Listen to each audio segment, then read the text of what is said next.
At first, Jessie had 2/3 as many beads as Lynn.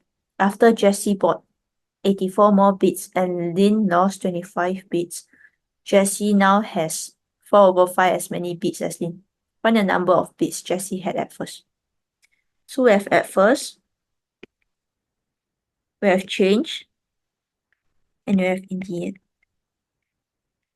So at first, these two belongs to Jessie. So we have two characters, Jessie and Lynn. At first, Jessie has 2 units, and Lynn has 3 units. Then Jessie bought 84, so that's more, right? So you plus 84. Lynn lost 25, so minus 25. In the end, Jessie has 4, right? Instead of writing 4 units, I write 4 parts so that it doesn't confuse you. And this 5 belongs to Lynn. So Lynn has 5 parts. Cool? So this is where it starts being very confusing. So if you focus on Jessie, 2 units plus 84 give you 4 parts. Now you focus on Lynn, 3 units minus 25 give you 5 parts. Cool? So we will try to eliminate one of them. So we will either try to get rid of units or parts. And we will do this method called the elimination method.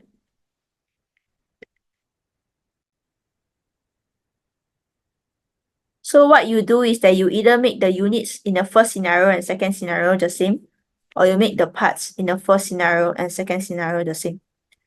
So we'll try to make the parts the same, which means that we are trying to get rid of the parts. So the lowest common multiple of 4 and 5 is 20. So 4 times 5 and 5 times 4. So for the first row, everything times 5. So 2 times 5 give you 10. 84 times 5 give you 420. 4 times 5 give you 20 parts. Cool. So now we'll move on to the second row. 3 units times 4 give you 12.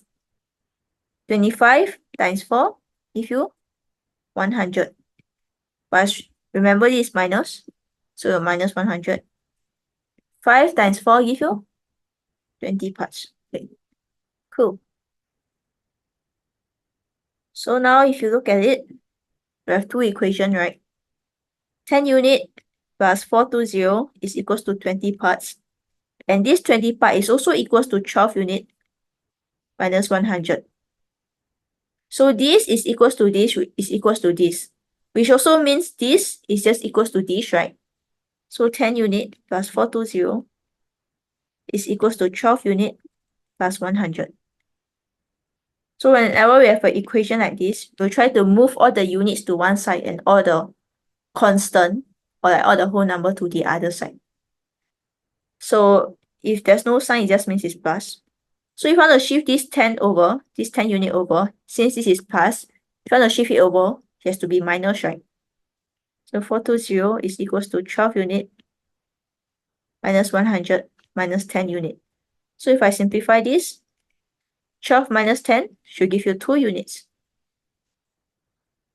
Now I want to shift this minus 100 over. So since this is minus, if I want to shift it over, it will become plus.